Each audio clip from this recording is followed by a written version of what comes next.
A rich man chose a girl to be a tutor for his son. Alice clutched her phone, standing outside the gilded, carved iron gates, her fingertips white from the force of her grip. The screen still displayed the payment reminder from the hospital. Her grandmother's follow-up treatment costs loomed like a mountain, weighing on her chest until she could barely breathe. If she hadn't seen the job posting for a high-paying private tutor, offering 3 times the salary of a regular part-time job, with the only requirement being to tutor a 5-year-old in basic skills, she would never have mustered the courage to come to this hillside villa community. After the security guard verified her appointment, the heavy iron gates slowly slid open, revealing a bluestone path leading to a grand European-style villa at the end. Its white columns glinted coldly in the sunlight. Alice took a deep breath, smoothed the slightly faded collar of her button-down shirt, and walked in with her canvas sneakers. The sound of her soles tapping against the stone echoed clearly in the empty courtyard. The moment she pushed open the villa's front door, a faint scent of cedar wafted over. The living room was so spacious it felt almost empty, dark leather sofas, expensive abstract paintings, and a grandfather clock standing in the corner, every detail exuding a sense of distance. A man in a black suit sat on the sofa, a document in his fingers, his gaze fixed on the paper. His profile was sharp and sculpted, like cold stone. "Miss Alice?" The man looked up, his voice deep and resonant, carrying an undeniable authority. Alice's breath caught in her throat. It was him.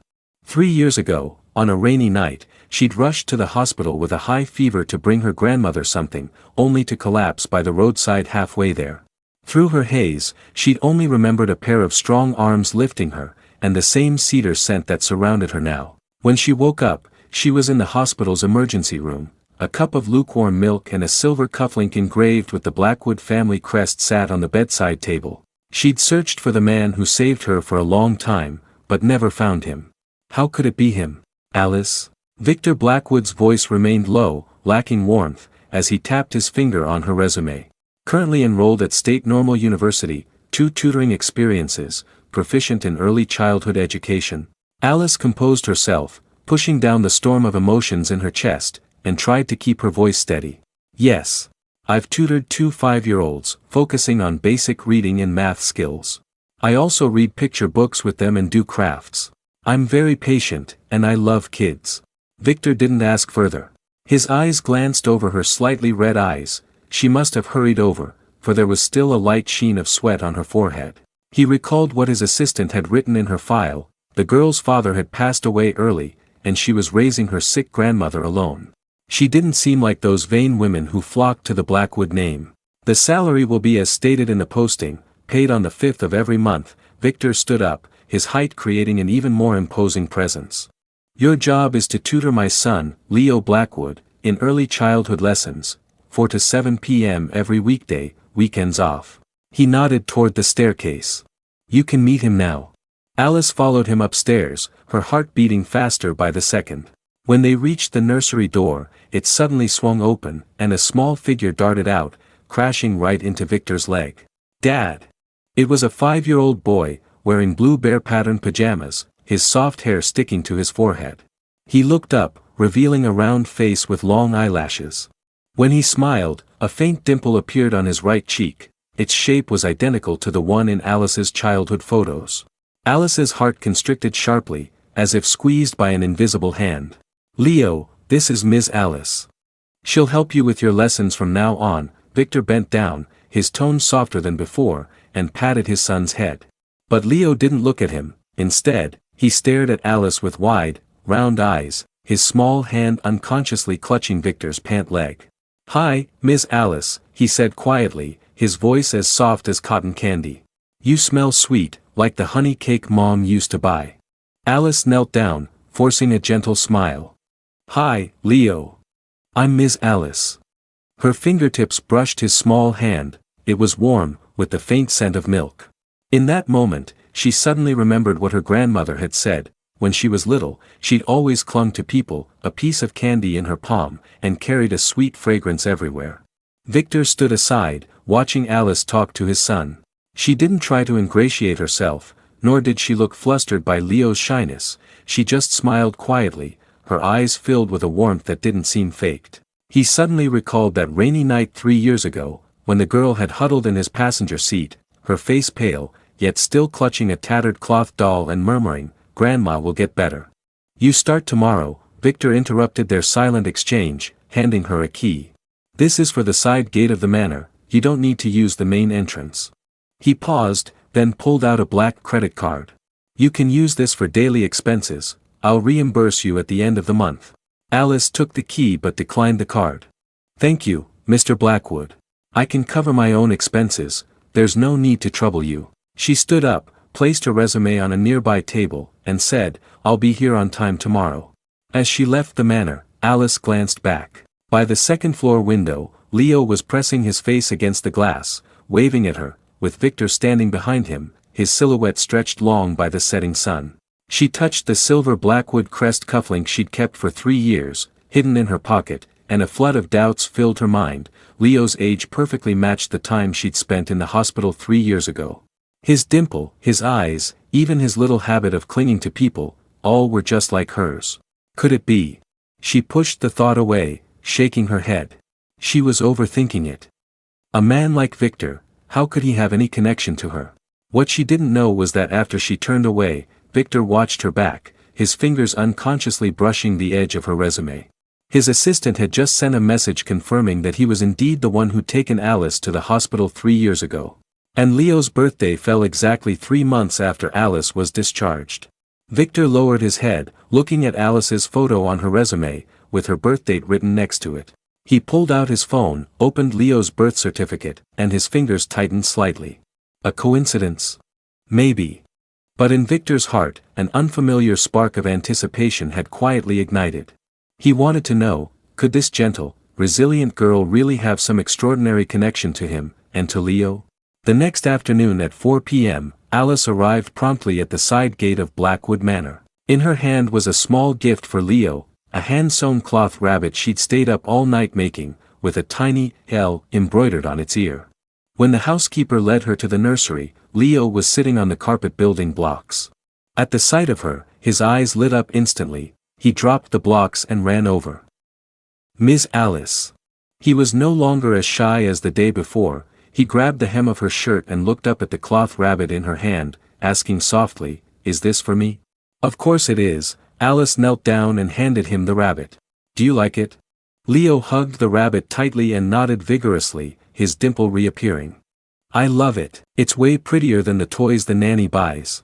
He pulled Alice to sit on the carpet and began showing her his toys, a tin train, a picture book full of dinosaurs, and a jar of colorful marbles. Once the tutoring started, Alice realized Leo was surprisingly smart for his age. He memorized new words quickly. But he easily got distracted during math exercises, always staring at the birds outside the window. Instead of scolding him, Alice took out colored chalk and drew numbers as little animals on the small blackboard. "Look, 3 looks like tiny ears, and 8 looks like a small gourd. Isn't that easier to remember?" Leo's eyes widened, and he repeated after her, 3 looks like tiny ears, 8 looks like a small gourd. He finished the problems in no time. When it was time to read a picture book, Leo insisted on sitting in Alice's lap. She held him and opened the bear's breakfast.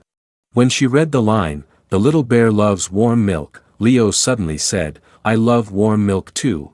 It can't be too cold or too hot, has to be just right, not burning my mouth." Alice's heart trembled slightly. She was the same way. She'd only drunk warm milk since she was little, and her grandmother had always teased her for being fussy. She couldn't help but ask, "Who taught you to drink milk like that?" Leo tilted his head, thinking. "Dad says I've always liked it this way, no one taught me." As they interacted more familiar little details emerged. When Leo painted, he always used sky blue for the sky, saying, "It's the cleanest color," and every sky in Alice's sketchbook was the exact same shade. Leo was scared of thunder. When he heard it, he'd unconsciously clutched the hem of his clothes, a habit identical to Alice's when she was little. Even at mealtimes, Leo liked his carrots diced small and mixed into his rice, just like Alice's favorite way to eat them. At 7 p.m., when the tutoring ended, Victor returned home just as Alice was packing up. As he walked into the living room, he saw the scene by the nursery door, Alice sitting on a small chair, Leo leaning against her lap, while she gently combed his hair and hummed an unknown lullaby. The setting sun streamed through the window, casting a warm glow over them. the image was as soft as a painting. Victor paused, a hard corner of his heart seeming to soften at the sight. He remembered how Leo would cry and pull away whenever he tried to comb his hair, but with Alice, he was as obedient as a little cat. "Dad!" Leo spotted him, jumped off Alice's lap, and ran over to hug his leg, holding up his drawing proudly. "Look! Miss Alice and I painted this together." Victor patted his head, then turned to Alice, his tone warmer than usual. "You must be tired. Stay for dinner." At the dinner table, Leo insisted on sitting next to Alice, constantly picking food for her. "Miss Alice, this cod is delicious, you should eat more." Alice smiled and thanked him. When she looked up, she met Victor's eyes. His gaze was no longer cold, but filled with a hint of curiosity. Halfway through the meal, Leo suddenly remembered something. He ran back to his room and returned with a small silver locket, which he hung around his neck to show Alice. "Miss Alice, Dad gave me this, it's supposed to keep me safe." Alice's breath caught the moment she saw the locket. Its design was almost identical to the one her mother had left her before passing away, except her locket was engraved with an A, while Leo's had an L. She unconsciously touched the necklace around her neck. She'd strung her locket on a chain and worn it close to her skin every day. Victor noticed her reaction and raised an eyebrow. "Have you seen a locket like this before?" Alice forced a smile, regaining her composure. "And no, it's just, very unique." She didn't dare say more, afraid of revealing too much. After finishing dinner quickly, she excused herself, saying, "I need to go to the hospital to see my grandmother." On her way home, Alice clutched the locket around her neck, her doubts growing stronger. Similar habits, similar lockets, and Leo's dimple, exactly like hers. Could all this really be a coincidence? What she didn't know was that after she left, Victor stared at the locket around Leo's neck, deep in thought. The locket had been his mother's. She'd had two made, one engraved with an A for her future granddaughter, and the other with an L for Leo. But the A locket had gone missing years ago, and he'd searched for it everywhere with no luck. Alice's reaction had sparked a bold guess in his mind. Could she have the missing locket? Over the following week, Alice arrived at the Blackwoods every day on time to tutor Leo. Their bond grew closer. Leo would even ask the housekeeper every morning, "Is Miss Alice coming today?" And Alice always brought small surprises, sometimes homemade cookies, sometimes dinosaur drawings for Leo. The nursery, once quiet, was now filled with life. One afternoon, after reading a picture book with Leo, the little boy suddenly took her hand and pulled her toward the study. "Ms. Alice, I'll show you Dad's photo album. It has lots of pictures of him when he was little." Victor's study was large, with bookshelves filled with books and trophies. A brown leather photo album sat on the corner of his desk. Leo climbed onto a stool, grabbed the album, and opened it to the first page. Inside were photos of Victor as a child, a little boy in overalls standing under an oak tree in the yard, holding a pinwheel. His features already held the outline of his adult self, but without the cold sharpness. Instead, there was a soft, childish charm. Alice flipped through the pages, and her gaze suddenly froze on a yellowed photo. It had been taken on a rainy night 3 years ago, with the hospital streetlights in the background. A woman in a white dress stood leaning against a black car, her hair soaked by the rain, her face blurred beyond recognition. But Alice recognized the car's license plate immediately. It was the same car that had taken her to the hospital 3 years ago. Her fingertips brushed the photo gently, her heart racing. The white dress was identical to the one she'd worn that night. Even the way the woman leaned against the car matched her vague memories. "When did Dad take this photo?" Alice asked Leo, forcing her voice to stay steady, though it trembled slightly. Leo leaned over to look, then shook his head. "I don't know, Dad never lets me touch this one." He paused, then suddenly remembered something. "Last time when Martha was cleaning, I think I heard Dad say it was taken outside the hospital 3 years ago." 3 years ago, outside the hospital, a white dress. All the clues pieced together in Alice's mind like a puzzle. She took a deep breath, put the album back, and her finger accidentally brushed the edge of an open desk drawer. Inside, a corner of a document peeked out. On impulse, Alice pulled the drawer open. It contained several Blackwood group contracts, and at the bottom was a hospital bill. The date matched the day she'd been admitted 3 years ago. The payer's name was Victor Blackwood, and the patient's name was clearly Alice. "Miss Alice, what are you looking at?" Leo's voice suddenly broke the silence. Alice slammed the drawer shut, her heart pounding as if it would jump out of her chest. She forced a smile. "Nothing. Let's go back to your math problems." As she pulled Leo out of the study, her back was soaked with cold sweat. The bill didn't lie, and the photo didn't lie. Victor was indeed the man who'd saved her 3 years ago. But why had he never mentioned it? At 6:30 p.m., Victor returned home early. As he walked into the living room, he saw Alice sitting on the sofa, lost in thought, with Leo asleep in her arms, still clutching the cloth rabbit she'd given him. "Are you all right?" Victor approached quietly, his voice softer than usual. "You look pale."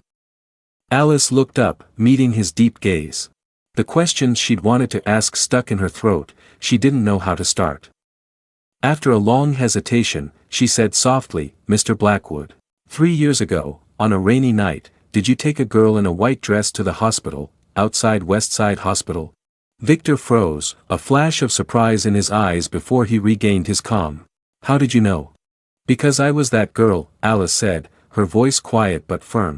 "I never forgot that car's license plate, or the cedar scent on you. Today, I saw that photo in your album." Victor fell silent. He walked to the window, watching the sky darken, and spoke after a long while. "I was driving back from work overtime that night. I saw you collapse by the road, burning with a fever, so I took you to the hospital. Then the company had an emergency meeting, so I left before you woke up. I never thought." He turned to Alice, his gaze now filled with complex emotions. "That I'd meet you again. Do you know Leo's birthday?" Alice pressed, her palms clammy. "Is it 3 months after I was discharged from the hospital?" Victor's pupils contracted sharply. How could he not know? Leo's birthday was October 12th, and Alice had been discharged from the hospital on July 15th. That 3-month gap had dug into his heart like a thorn for years. "Yes," Victor replied, his voice rough. "Leo was born in October 3 years back." Silence settled over the room, broken only by Leo's even breathing. Alice gazed down at the sleeping child in her arms. His long eyelashes and nose were clearly Victor's, but the dimple that creased his cheek when he smiled, and his little obsession with warm milk, those were all hers. Suddenly, her grandmother's words surfaced. 3 years ago, she'd been unconscious in the hospital for 2 whole days. When she finally woke, the doctor had only told her she was too weak and needed rest, never mentioning anything else. Could there have been something that happened while she was unconscious, something no one ever told her about? "Can I see Leo's birth certificate?" Alice looked up, her eyes filled with pleading. "I know this is an overstep, but come with me." Before she could finish, Victor turned and walked toward his bedroom. Alice carried Leo and followed, her heart a mix of nervousness and hope. Victor's bedroom was simple and neat. A red file envelope sat in the nightstand drawer. He pulled it out, took out the birth certificate inside, and handed it to Alice. On the certificate, the mother field was blank, the father field read Victor's name, and the birth date was October 12th. Alice's own birthday was March 17th. Calculating back, Leo's conception date coincided exactly with the time she'd spent in the hospital 3 years ago. Alice's hands began to shake, and tears fell unconsciously. She remembered waking up 3 years ago with a dull ache in her stomach. The doctor had said it was from the high fever. But now, she wondered, could that pain have been from something else? "What's wrong?" Victor saw her crying and felt an unexpected twinge of worry. He handed her a tissue. "Are you feeling unwell?" Alice shook her head, wiped her tears, and returned the birth certificate.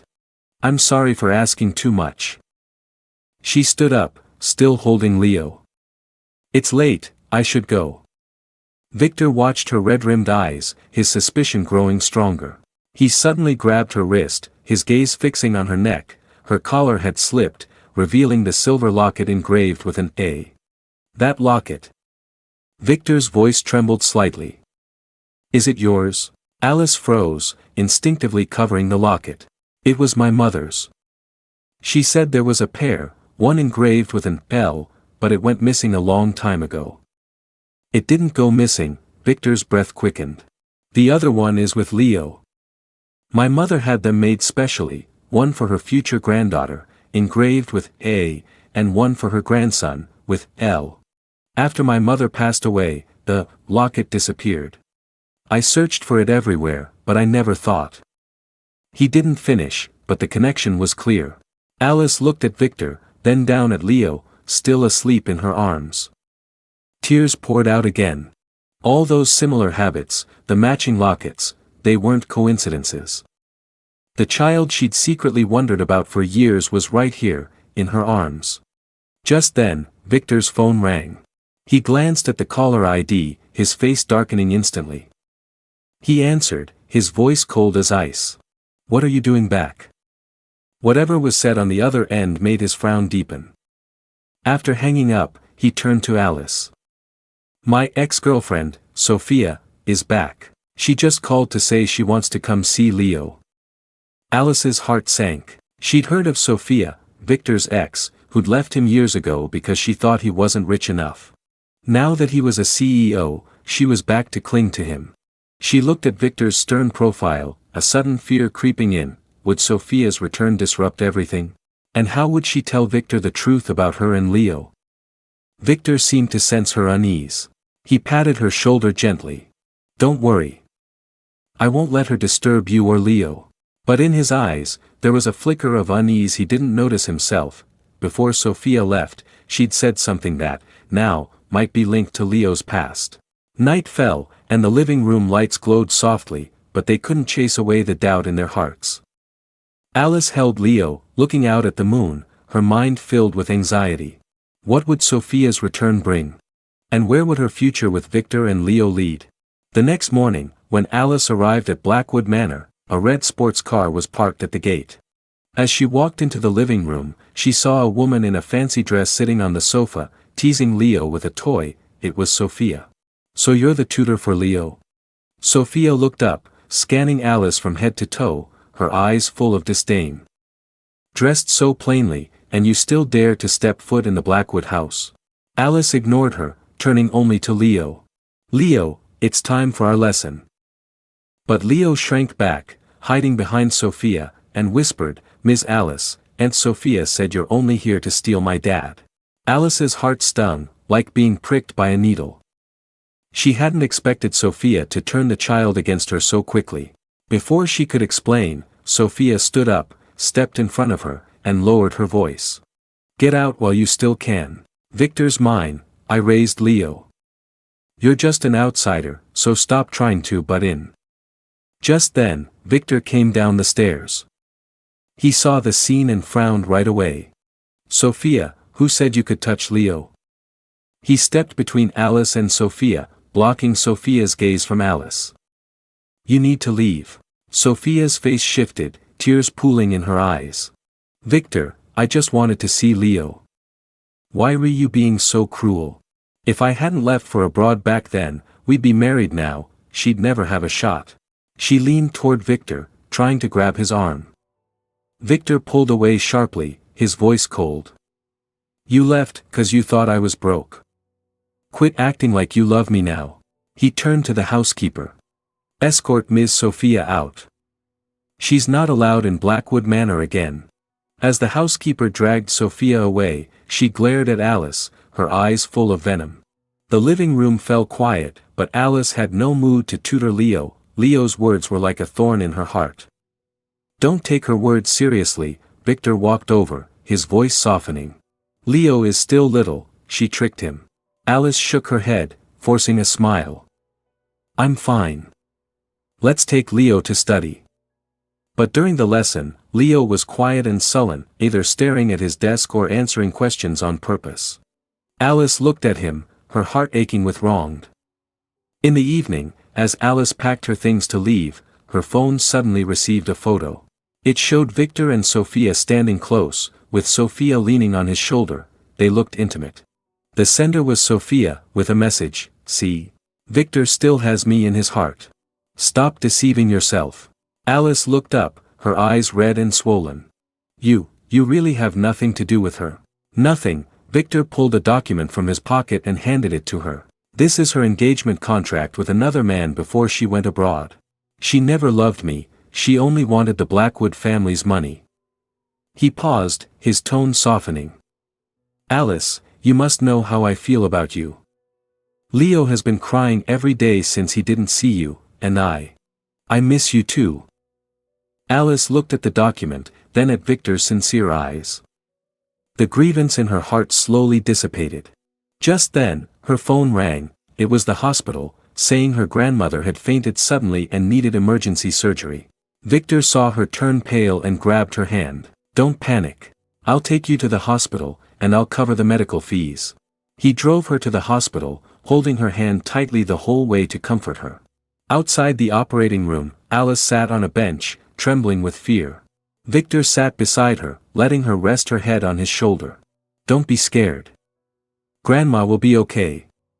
Just then, Victor's phone rang. It was the housekeeper, saying Leo was crying at home, asking for Miss Alice, and muttering, I want Mom.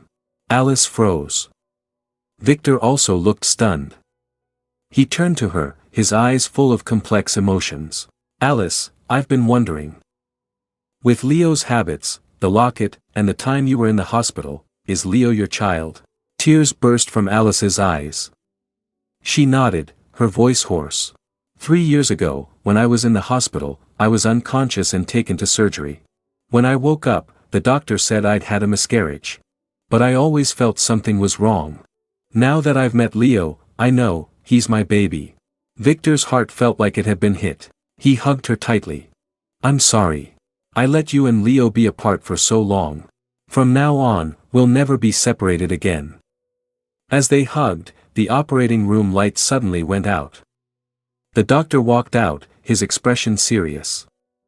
The patient had complications during surgery.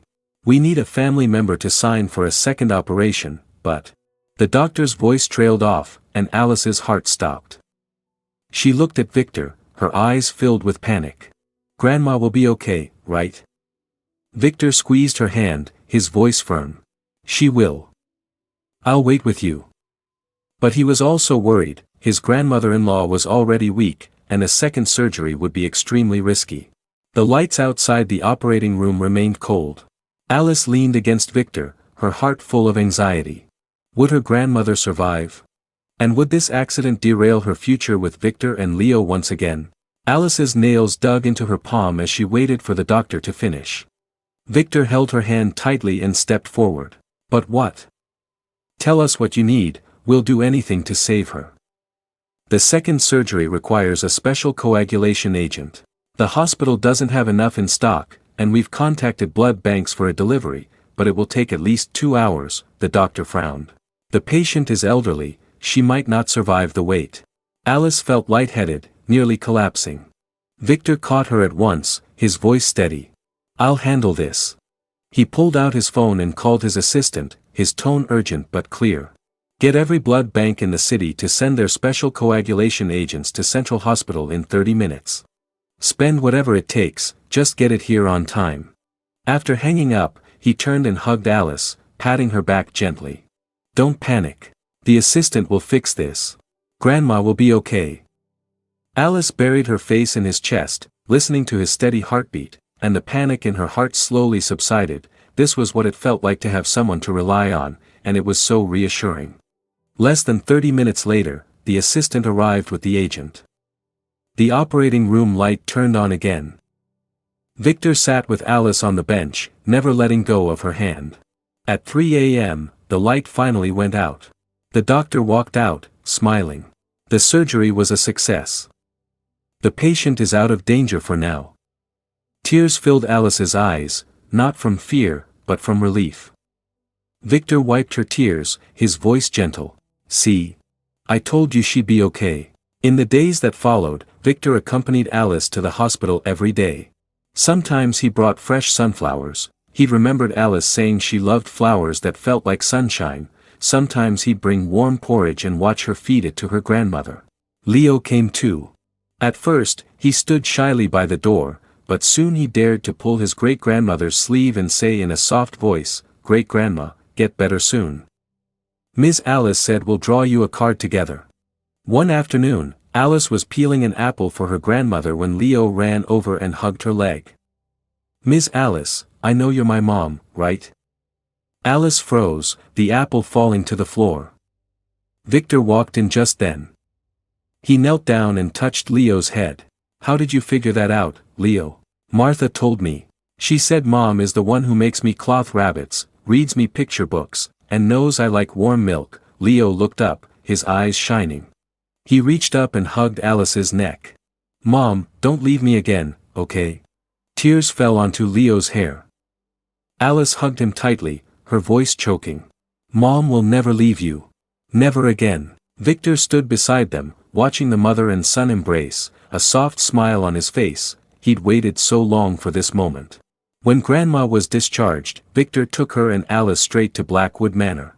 Alice looked at the familiar living room, a little embarrassed. Is this too much trouble? This is your home now. How could it be trouble? Victor took her hand, led her to the center of the living room, and suddenly knelt down on one knee. He pulled a velvet box from his pocket and opened it. Inside, a diamond ring glistened in the light. Alice, 3 years ago, I missed you. For 3 years, I've regretted not finding you sooner. Victor's voice held a hint of nervousness, but it was sincere. Now you and Leo are here with me, and I don't want to miss the rest of my life. Will you marry me? Be my wife, be Leo's mom, and make us a real family. Alice covered her mouth, tears streaming down her face as she nodded. Yes. I will. Leo ran over and hugged their legs. Yay! I have a mom and dad now.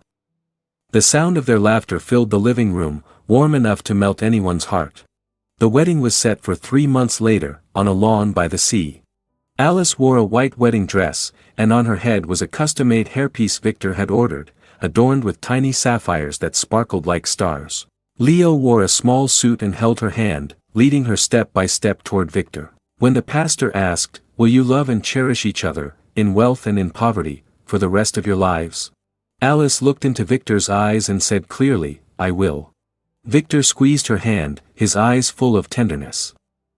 "I will, for the rest of my life, I'll love you and Leo with all my heart." Married life was even sweeter than Alice had imagined. Victor turned down all unnecessary work dinners and came home on time every day. In the mornings, he made breakfast with her for Leo. In the evenings, he sat with her on the balcony to watch the stars.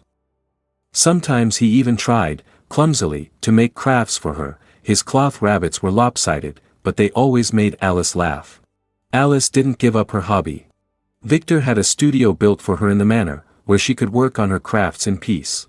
Sometimes she sewed dolls while Leo sat beside her drawing, and Victor worked on his laptop on the sofa, glancing up at them from time to time, his eyes soft. On weekends, the three of them went to the park to fly kites or visited Grandma for dinner. Grandma always smiled and said, "Alice, you're so lucky." Victor used to be as cold as ice, but now he's softer than anyone else when it comes to you and Leo. Alice leaned against Victor's shoulder, watching Leo chase a butterfly in the distance, her heart full of happiness. She thought of that rainy night 3 years ago, of the hardship of taking care of her grandmother alone, of the first time she'd met Leo. All those difficulties had led her to Victor, to the person who made her feel safe and loved. Victor leaned down and kissed her forehead. "What are you thinking about?" "I'm thinking. I'm so glad I met you," Alice smiled. Leo ran back and hugged their legs. "Mom, Dad, can we go to the beach next time? I want to pick seashells for Mom." Victor ruffled his hair and looked at Alice. "Of course. Whatever you two want." The setting sun stretched their 3 shadows long. Alice knew that in the days ahead, there would be many more small, ordinary joys, and she would share them all with Victor and Leo, piecing them together into a lifetime of happiness. The sweetest thing in the world, she thought, was loving someone who loved you back. 3 people, 3 meals a day, for seasons together, year after year, forever.